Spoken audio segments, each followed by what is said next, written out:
I was writing an anti-Islam book. A lot of books fell off the shelf. And one of the books that fell off the shelf was the Quran. And when I picked it up, my hand was on a page with Surah 22, Ayat 46. And it says, it's not the eyes that are blind, but the hearts. And I thought to myself, that really is my problem.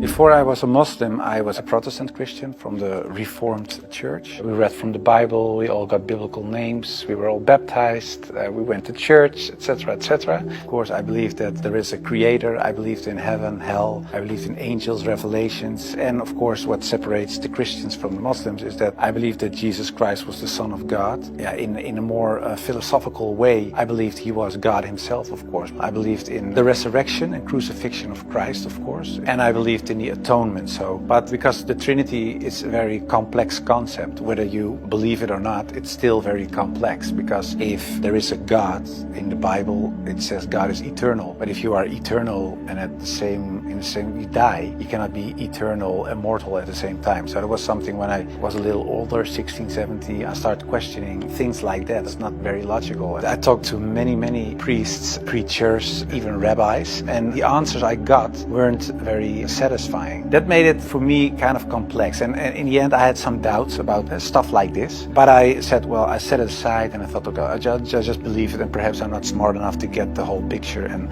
I still believed in God, I still believed that Jesus was a very important person, I believed he was the Son of God, but how it exactly was, I left it for what it was. In Amsterdam, I was born and raised there, we're a practicing Protestant family. There happen a lot of things in the Netherlands, especially in my life. Also, when I look at the bigger picture when it came to Islam, I became politically active for the Freedom Party. I became a member of parliament. And in the end, I decided to write an anti-Islam book, which started as an anti-Islam book, changed into this search for God, and it ended up me becoming a Muslim. After high school, I went to university and I did comparative religion. And the remarkable thing, I think, was that the first day of me going to college was September 11, 2001. Already thought, okay, these Muslim guys are kind of crazy and this religion isn't the truth. Then a few years later was this guy in the Netherlands called Theo van Gogh. He was a famous filmmaker and he was killed in the street. He was shot and they tried to slit his throat and they put a knife in his stomach with a letter on it for another girl. And Ali, and it said, you are next. So it strengthened my anti-Islam feelings in such a way that I thought, well, I have to become politically active to do something and stop this evil of harming our country. You started politics because of Islam? Yeah, and that really had to do with Islam. That was the reason that I wanted to write a book, to explain to people why Islam was a danger for the world. When I was writing my book, like I said earlier, the questions, the doubts I had about Christianity popped up again. And that was about truth, of course, because I was a believing Christian guy. And yeah, the Christian questions I had in the end were answered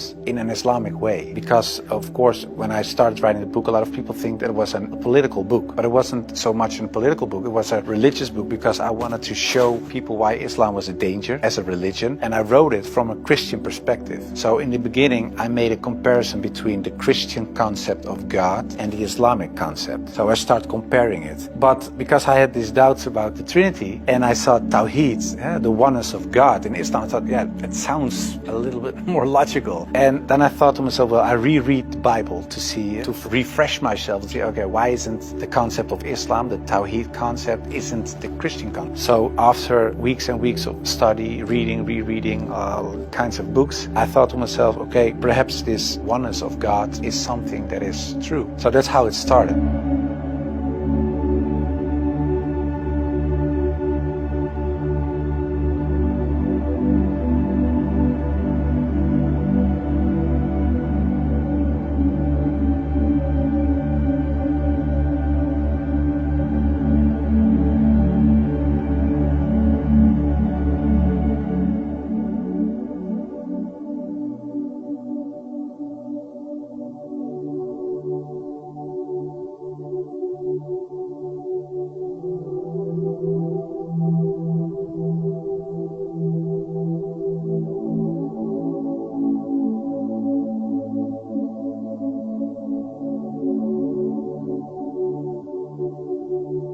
I started writing to several authorities on these religious matters. And one of the guys that I wrote to was Sheikh Abdul Hakim Murad, and he's a professor from Cambridge University. But in a way it was kind of strange, of course, because I was a politician back then still. I was writing an anti-Islam book with an anti-Islam purpose. And I'm asking this Muslim professor from another country, can you help me? So I told him I'm writing a book. I have a lot of questions. So I was very plain why I thought, why is Islam promoting terrorism? Why is anti-woman? Why is anti-Christian? Anti-whatever. After, I think, 6 weeks, he sent me a very extensive email. And he started explaining, directly answered a lot of my questions. But he also told me, you have to read this article, read this book, read that book, ask this person. And so he was very extensive in his way of explaining. One thing that I think was very wise of Abdul Hakim Murad to say was, he said, well, the books you read about with the anti-Islam arguments are written by non-Muslims. He said, if you want to know more about Christianity, you don't read books from atheists. You start reading the books from the Christians. Why do they believe this? What are the arguments? So he said, you have to do the same with Islam. So start reading Islamic books from Islamic teachers, from Islamic scholars, etc. And that's what I also did with the life of the Prophet, because I read a book from Martin Links, The Life of the Prophet, based on the earliest source of Muhammad. And it was written, of course, by a convert. And his way of reasoning, his way of telling, his way of writing appealed to me because it's culturally the same thing. How do I approach a certain topic, etc. And it was the first time that I saw him not so much as a warlord, because that's the picture I had in my mind, but I saw him as a father, and I saw him as a friend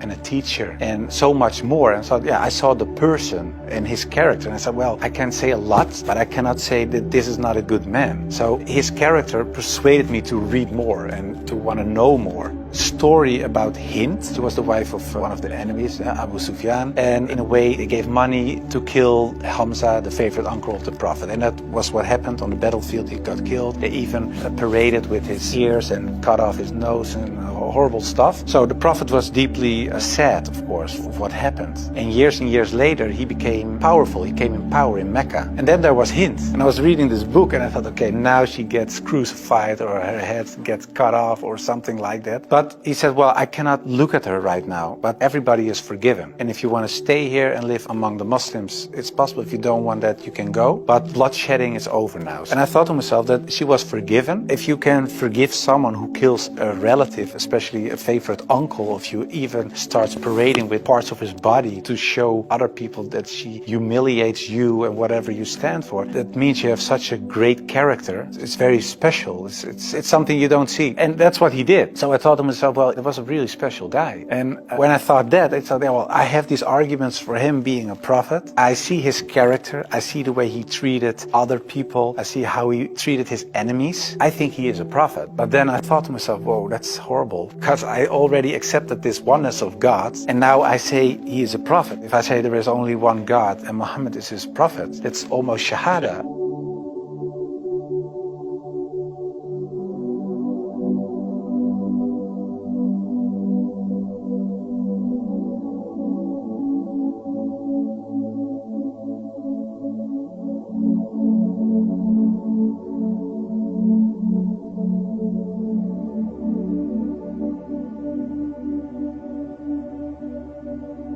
So I thought to myself, okay, let's close the books, stop. This is going in the wrong direction. And of course, I wasn't that anti-Islam anymore because of what I read, what I saw, and what I experienced. What I tell you now, it sounds a little like a fairy tale, but it really happened. In the end, there were all these books at the table. And when I had this feeling of, yeah, okay, this is Shahada in a way, I thought, well, I put all the books away and I put the books on the highest shelf. But there were so many books that a lot of books fell off the shelf. And one of the books that fell off the shelf was the Quran. And when I picked it up, my hand was on a page with Surah 22, Ayat 46. And it says, it's not the eyes that are blind, but the hearts.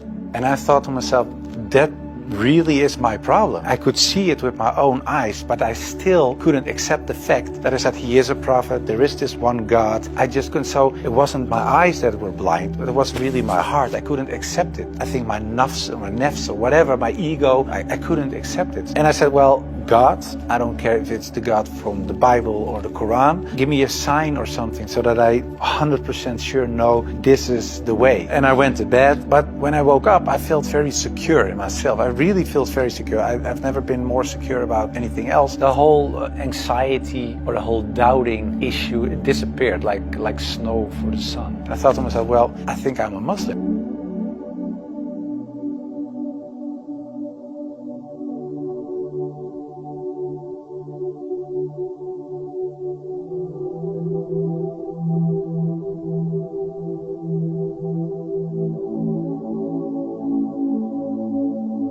For a lot of people, especially some uncles and aunts, it was kind of a shock. They heard it when it was on the news. I told my mother, and my mother started crying. And my wife was pretty open. Yeah, she was very cool about it. She said, well, if Islam is what you really believe and that's in your heart, who am I? And yeah, some people from my old work were really aggressive. I got over 2,000 death threats from people who used to support me, of course. People who voted for me. People said the most horrible things. We will rape your wife, shoot you, know where your children go to school, stuff like that. And most of them, of course, is nonsense because they're crazy people writing things on their computer. I never chose a religion. One time, and it was when I became a Muslim. Before that, I didn't choose my religion. I was born in a Christian family. I was raised in a Christian way, and I'm very grateful for all the good things that it brought me, but it was not my decision. And the only time I made a decision was me becoming a Muslim. And it was the most, like I said, I think the most important decision I made, and it was the most rational decision I made. I never took years and years to decide one thing, only becoming a Muslim.